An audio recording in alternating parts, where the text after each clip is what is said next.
देश कोरोना के सबसे बड़े संकट से जूझ रहा है। ऑक्सीजन की कमी से लोग अस्पतालों में तड़प तड़प कर मर रहे हैं। ऐसे हालातों में भी बंगाल चुनाव में बड़ी बड़ी रैलियां होना, हरिद्वार में कुंभ मेले का आयोजन होना, जयंती और पर्व होना, यह दर्शाता है कि हम वैज्ञानिक दृष्टिकोण से अपने निर्णयों को नहीं ले पाते हैं। यह बात एपीआई के राष्ट्रीय अध्यक्ष धीमान विजय मानकर ने एक वीडियो जारी करते हुए कही है।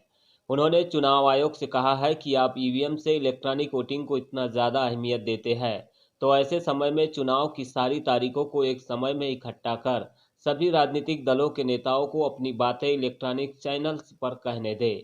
उनको बराबर समय आवंटित कर दे, सारे चैनल्स ब्रॉडकास्ट कर दे, सोशल मीडिया प्लेटफॉर्म से ब्रॉडकास्ट कर दे, ताकि बिना भीड़भाड़ के जनता के बीच इलेक्ट्रॉनिक संदेश जाए। उन्होंने अंत में प्रधानमंत्री नरेंद्र मोदी से कहा कि दिल्ली में बैठकर कोरोना को नियंत्रण में लाने की योजना बनाएं, वेंटिलेटर, ऑक्सीजन की कमी से मर रहे लोगों की जिंदगियां बचाने की तैयारी करें, आपदा के बीच ब्लैक मार्केटिंग करने वालों पर सख्ती से कार्यवाही करें, केवल बंगाल में जाकर दीदी वो दीदी का स्लोगन न लगाए। हम लोग सब जान रहे हैं कि देश में जो है वो कोरोना की जो केसेस है वो हर दिन जो है वो 2,60,000 से ऊपर हो गई है। 1,500 से ज़्यादा जो है वो लोग जो है वो मृत्यु हो रहे हैं। और ऐसे कंडीशन में जो है, जो हम सब जानते हैं कि प्राइम मिनिस्टर ऑफ इंडिया या नेशनल डिज़ास्टर मैनेजमेंट अथॉरिटी के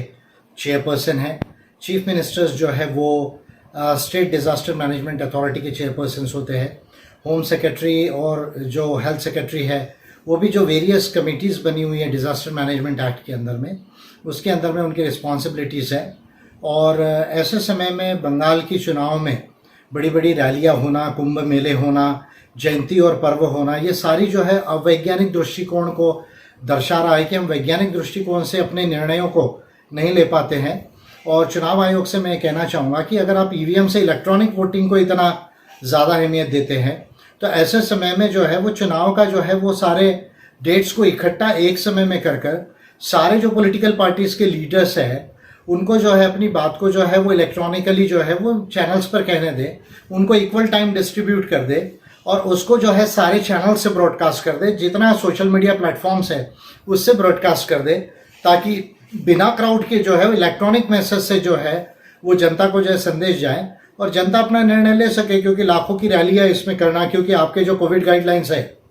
वो कोई भी पॉलिटिकल पार्टी फॉलो नहीं कर रही है और आप ना तो तृणमूल के ऊपर में, ना तो जो है वो लेफ्ट के ऊपर में और ना ही बीजेपी के ऊपर अब तक कोई जो है वो कोविड वायलेशंस के लिए कोई सीरियस जो है वो आपने जो है वो केसेस फाइल की है।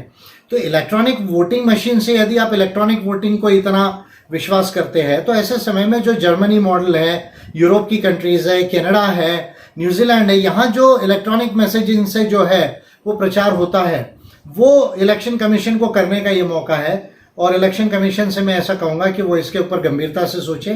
और कम से कम चुनाव के अंदर में ये रैली को जो है वो बंद करे और इलेक्ट्रॉनिक मैसेज से जो है वो केवल जनता को निर्णय लेने दें। और कुंभ के अंदर में जिन्होंने भी वापस लेने का निर्णय लिया, मैं वैज्ञानिक तो नहीं कहूँगा पर समझदारी का निर्णय है और सारे जितने इस तरह के बड़े आयोजन हैं इस पर जनता को स्वयं जो है वो निर्णय लेना पड़ेगा, तब जाके ये चीज़ों पर जो है वो थोड़ा सा नियंत्रण आएगा। और सरकार जो है, मोदी जी जो डिजास्टर मैनेजमेंट एक्ट के जो है वो चेयरपर्सन है, वो बंगाल में चुनाव करने के बजाय दिल्ली में बैठ के भारत में कोरोना को जो है वो टैकल करने का प्लानिंग पूरा करे। ऑक्सीजन ना होने की वजह से लोग मर रहे हैं, वेंटिलेटर बेड्स ना होने की वजह से लोग मर रहे हैं, रेमडेसिविर का ब्लैक मार्केटिंग हो रहा है, ये तमाम जो बड़े बड़े चैलेंजेस है, वैक्सीनेशन अभी भी 1 करोड़ प्रतिदिन जो है नहीं हो पा रहा है। तो ये सारे जो चैलेंजेस है इसके ऊपर अगर मोदी जी ध्यान दें तो ज़्यादा अच्छा होगा। बंगाल में जाके दीदी वो दीदी कहने से जो है वो कोई फ़ायदा नहीं होगा।